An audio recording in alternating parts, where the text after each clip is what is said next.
just gonna grab the lights a little bit, so maybe hopefully makes the pictures on the slide a little easier to see. I will use the mic. I'll refrain from saying I don't need the mic. I'll just shout at you. So, and I'd like to just say, hey, thanks for, again, we love this annual event. We love hosting EDC and supporting the EDC. So as much as many of you are here and supporting the hospital, we absolutely love and support the mission of the Economic Development Council. We think that's a very important part of Mason County. So I'm going to provide an update. So last year, I spent a lot of time conceptually talking about this clinic that was coming. Well, probably as you're walking through the parking lot, maybe it's a little easier to manage or imagine what this is going to be. So I do have some pictures, but I think that probably told you more than any picture I'll show. But give you an update on the Mason Clinic, and then also another very important initiative for us is to continue to grow our physician capacity. So I want to spend some time talking about physician growth and where we're at with that, which is also very exciting. So that was a little foreshadow there. One thing we don't do, and I think this is something between me and my wife. Usually when I say we, she suspects it's you. But in this case, when I say we, it's me. So one thing I don't do often is, kind of talk about, when we talk about the hospital and we talk about the clinics, there's a heck of a lot of stuff going on in both Mason General Hospital and the Mason Clinic. So I just want to pause on this a little bit. So within Mason General Hospital, there's a birth center, diagnostic imaging, so that's X-ray, CT, MRI, those types of services. Certainly, most are familiar with and equate a hospital with emergency services. Laboratory rehabilitation services, including things like physical therapy, and then a fairly robust surgery footprint. And then across the Mason clinics, which is now going to move more towards singular, I'll talk a little bit more about that in a slide or two, there's a lot of services and specialties. So ophthalmology, primary care, which is both family medicine and internal medicine, orthopedics, women's health, which is OBGYNs, pediatrics, general surgery, walk-in podiatry, imaging laboratory, and then just noting that we will continue as we move into this building that we'll talk about. We're going to continue to support the outlying clinic in Hoodsport. So just want to not lose sight of that clinic up there. So yes, as I said, okay, well, here's the conceptual. It's coming in 2020. I'll give you a detailed timeline, but not so detailed that your eyes cross over, which is nice. The details on the clinic itself, this is more just a refresher from last year, still consistent. We're still constructing a 2-story, 60,000 foot building. Budget, remain on budget, $35 million and change. And then I think just continuing to highlight that one of the drivers, main drivers behind why we're doing this is to increase physician capacity and which of course is allowing us to have patient access by doing that. And so this new medical office building will allow us to increase the exams in the old clinic. If you went and just counted up all the exam rooms, there were 71. And with the new building on day one, we will have 110 exam rooms opened up, which, as you can see, increases our capacity and access by 50%. Of course, to do that, we need to make sure we're growing our physician footprint too. It's not just having the exam rooms. We need to make sure we're able to meet the needs of the community. So again, I'll foreshadowing to a slide or two down the deck. And then I think another thing that's very important in all of this that we don't want to lose sight of is we're taking a lot of historically individual practices, and we're co-locating them into this this Mason clinic. And it's really transforming us more into a multi-specialty group practice model. And there's some real advantages of having co-location. So things like team-based medicine and communication across providers, more seamless referral access across specialties for the patients. So we look at there's a huge advantages. We kind of reflect back with our physicians. They're also, it's becoming clearer to them that, we're talking with one of our primary care physicians, and he was just really looking forward to this because he can be like going down the hall and consulting with an OBGYN or a pediatrician on a particular case, or makes it easier to connect with general surgeon on a abscess or biopsy. Now they do all this now via phone. We have a fairly collegial medical community, but they're looking forward to this is making it even better. And so that's again what we focus a lot on, is how do we make things better and continue to transform. So coming to the Mason Clinic timeline, so I'm just focusing, rather than giving you a Gantt chart, and looking at a critical path.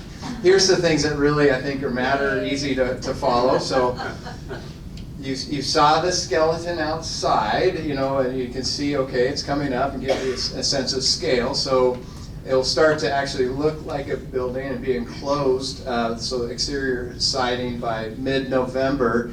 We will then have substantial completion. That's the target. Everything tells us we're fully dialed into this, so we don't expect anything to knock us off of January 29th, getting the green light, county and state, to have substantial project completion and occupancy, which then allows us, I say February, I think we're targeting February 20-something. But late February is when we're targeting starting to see patients, and then we'll be cascading the clinics in. So again, we're not going to do big bang and move 10 clinics all and have patients routed. We'll be thoughtful. We'll do this cascading.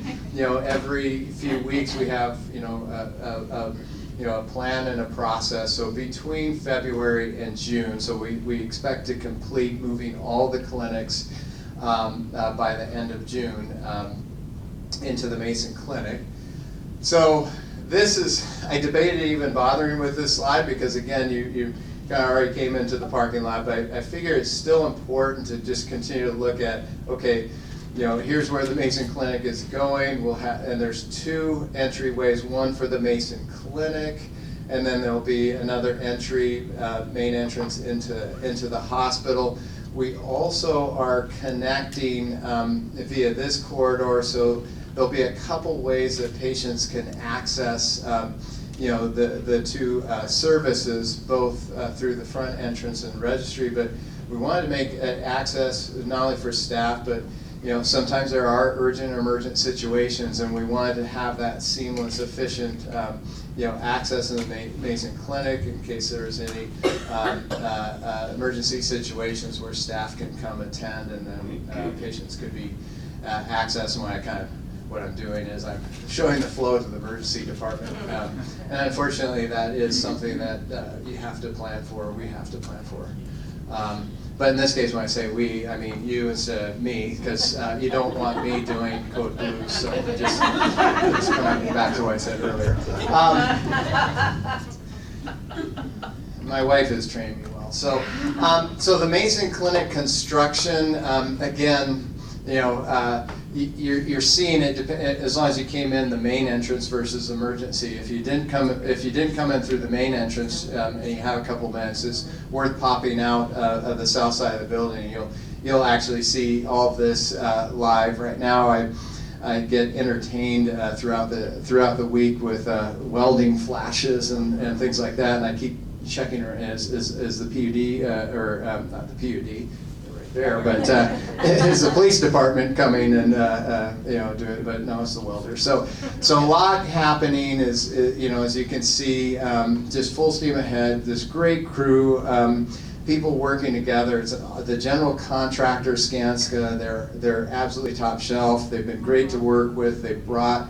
And that's just something I always pay attention to. Is it A-team or are we getting not the A-team? We got the A-team. They're absolutely dialed into this project, doing a great job. They have awesome relationships with their subcontractors. They're doing a wonderful job working well together with our team. So it's a highly integrated, very collaborative approach on this project. So I mentioned, okay, well, we're building capacity. Well, now we need to fill it so we can again meet the needs of the community. So we have 5 physicians that have started or are starting. I mean, I think we have a couple of these that will be starting early September. So we have Dr. Hamilton, who's family medicine. Has just finishing a residency. You have Dr. Maurer, who just retired from Madigan, and so she's now moving into what they call private practice and working with us, and so she's fantastic. All of these are fantastic, I should say. Dr. Mallet is coming to us from Yakima into our pediatrics program. Dr. Rhodes has just finished her residency down at Stanford.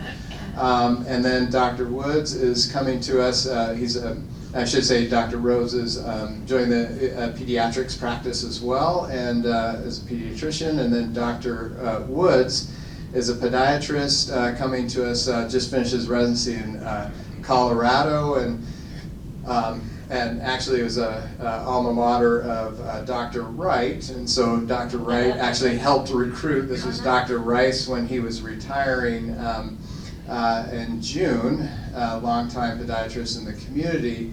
That's where Dr. Wright, the other podiatrist, reached out to his alma mater, talked with the program director, and was just had a really strong connection with Dr. Woods, and was has been already a great fit. He's been here since early July. Even better news. I want to say even better good news, but it's more good news is so that's 5, but we have 7 that more providers that have signed contracts and will be starting. So 4 family medicine physicians.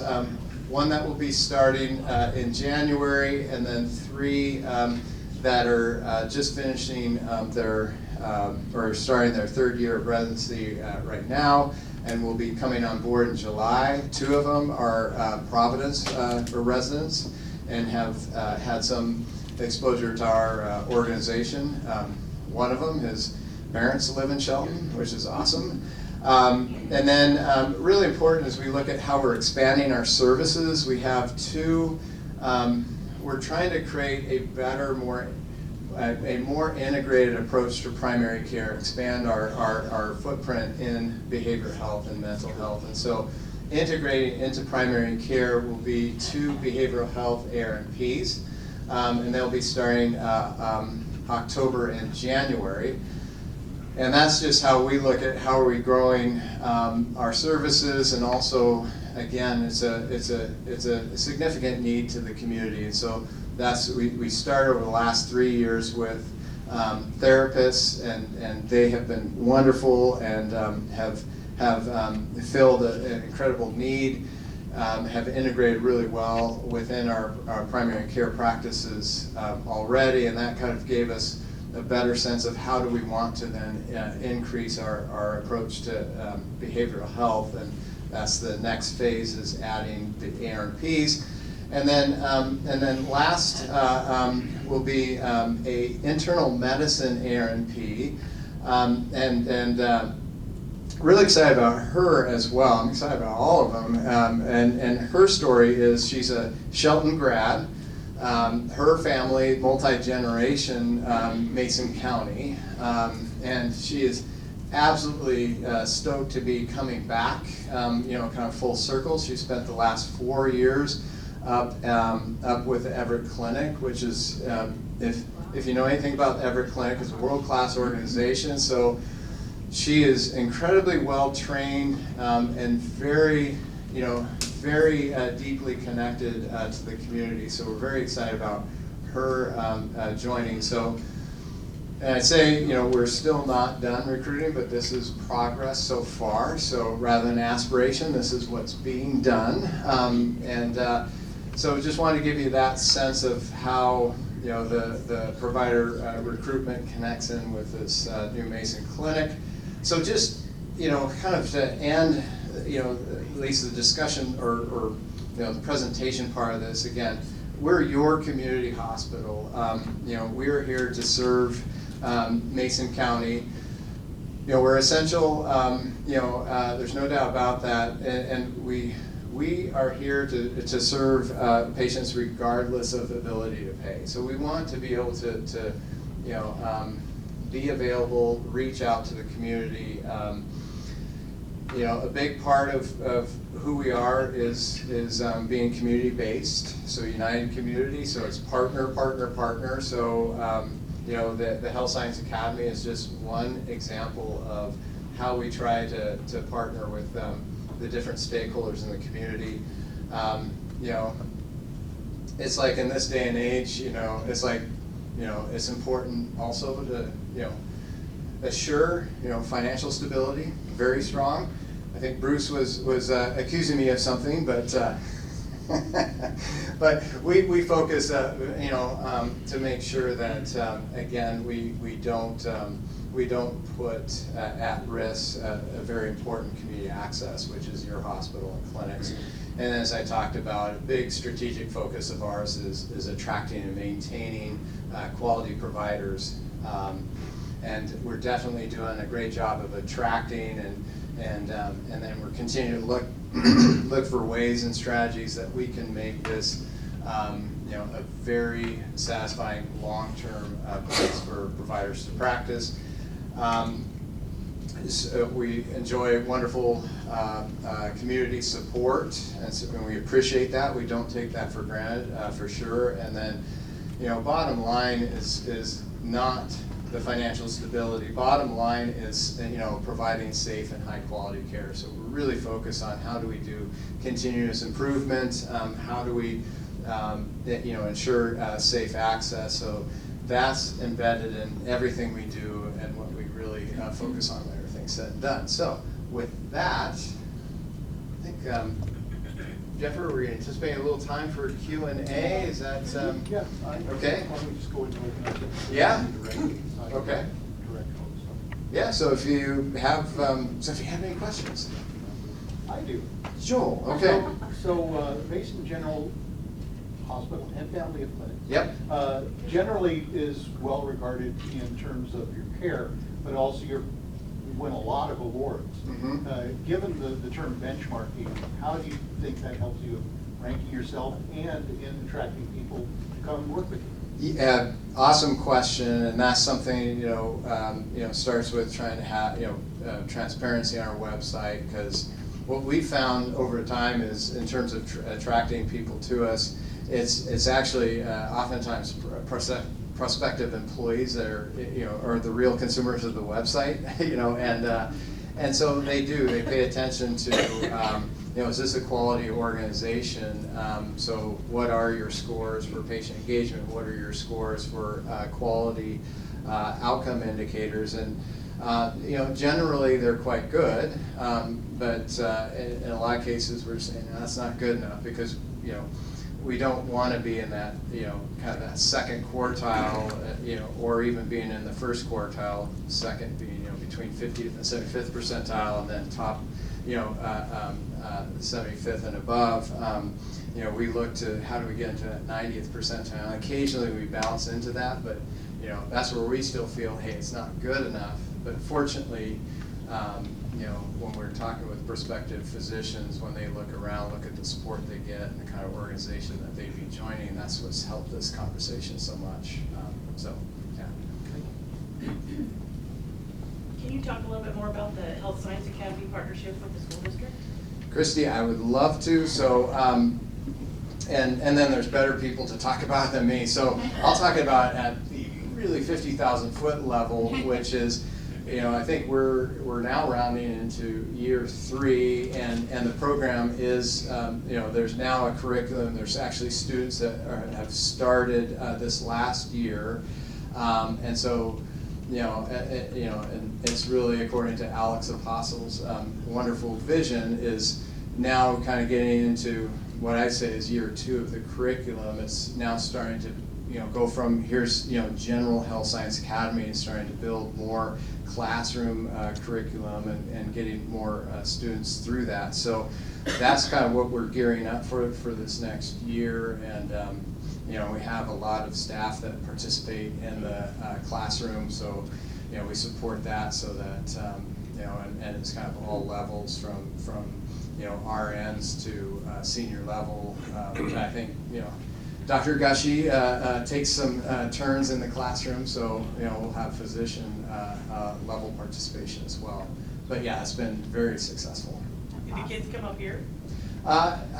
Yeah, they have for more like field trips and things of that nature. So yeah, and I think ultimately the longer term vision, we're not there yet, is to have them start to be able to do some sort of rotations and internships rather than field trips. And so I think that's a little bit further down the road, but the way Alex rolls, it's not further down the road. It's like 2 years max. So yeah. So yeah. Randy, did you have your hand up? Yeah. I was looking at Athletic Net the other day for Griffith School. Uh-oh. Track and field results. Yeah. Your daughters are all over the record book. One daughter has a long jump record there that I'm not sure even any boys probably got to. So, but the one daughter's in high school next year, right? Well, twin daughters. Okay. So yeah, they're kind of they take turns as to which is besting the other. They're quite competitive with each other in track. Yeah. So they're in high school next year. Yep. Actually, just right around the corner. I'm getting a taste So of they'll be in the that. invitation. That'd be cool. Yep. Okay, enough of the important questions. Yeah. A couple of years ago, you made a nice presentation of all kinds of interesting data and that sort of thing. Are you going to refresh that? And I'm wondering how much of that, fed into how you designed your buildings and all that sort of thing. Awesome question, Randy. So what Randy's recalling correctly is I shared a lot of information that was derived from our facility master planning, and so it looked at demographically the growth of the and demographics, quite frankly, of the county, and then looked at what current provider capacity existed, where the needs were. That largely, this is the result of that facility master planning, or part of it. This is what I call Facility Master Plan 1.0 is what I'm talking about here, both in terms of then the output being the Mason Clinic, and then also the focus on where to recruit. There's a 1A that I will mention because you asked the question, Randy, and that's where we'll be at Shelton Family Medicine. That's where we're going to take about 2/3 of that first floor, convert that to rehabilitation space. So it's for folks that have used our rehab services, downstairs is not optimal in terms of patient access. And also they're very cramped for space. There's so much need there. And so we'll be doubling the space. We'll be making the parking and the access for those that have rehabilitation needs. It'll be a much better entry and access point. So that's 1A. Then the other part of Randy's question is, will we be refreshing it? And that gets to Facility Master Plan 2.0, where I had little confessional. I had a big debate with myself, which is, and I shared this with other people, so it wasn't just a one-person decision, but you know, it was really, given all this work, that I was thinking, well, we're you know, the time right now, or the time is now to start doing Facility Master Plan 2.0 to plan for, okay, what happens next. I decided that we need to focus on first things first. So we got a lot of work going on, a lot of transformation. So you know, we're not going to do that Facility Master Plan and start that until second quarter of next year. And so probably just if you're looking ahead, you know, probably won't be in a position. To share kind of a final product, but I'll probably give an update on where we're going next year's, so I'm foreshadowing for next year, and you know, probably share some of what we know at that point here, because it's always good to get feedback on that kind of information, and then definitely by the following year we'll have a very clear plan of, okay, where do we go next in terms of community need. Thanks. Yeah. Mark? What's going to become of the vacant office space? So, so I've been very transparent on that, and the answer is I don't know. So some of it, we've had some preliminary conversations about potential community partners that have a strong interest in leasing some of those buildings. Some of those buildings, you know, more from a tactic or strategy, I'm feeling like we should leave in reserve for future growth, because we're already growing into the Shelton Family Medicine building as an example. Another very, you know, very well configured building is the what I call the Penoyer Rice building. So that's another one we've.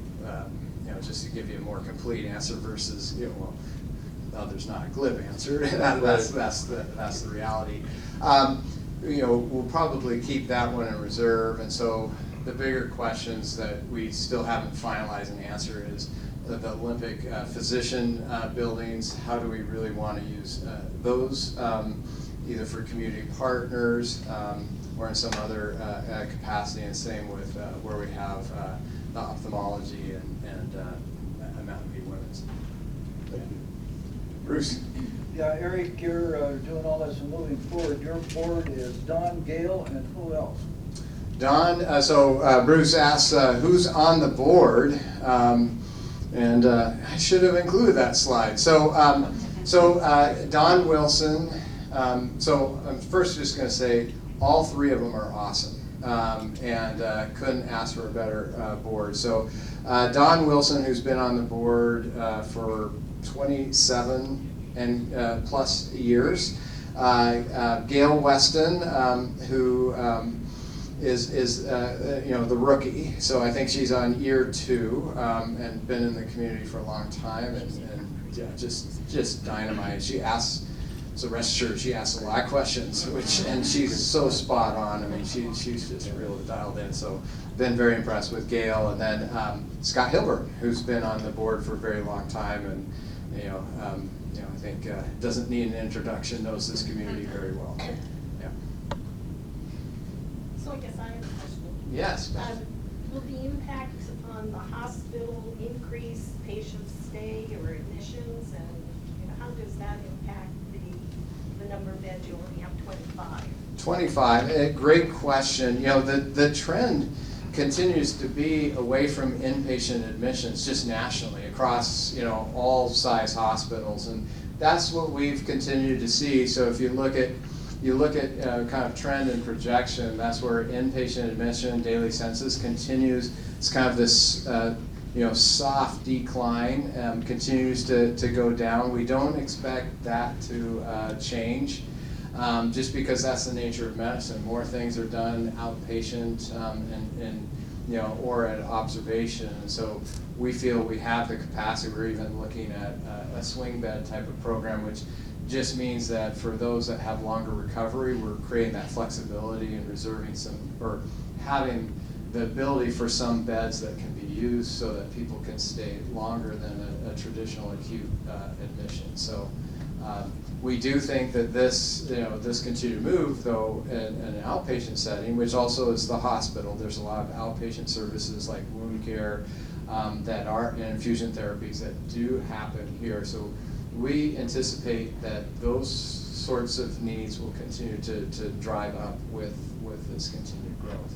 So it's just how do we transform? But I think we're feeling fairly comfortable with, as we look at community needs and the trend on the inpatient side, we feel like we're well positioned for that now. Okay, thank you. Yeah. Any further All right. questions?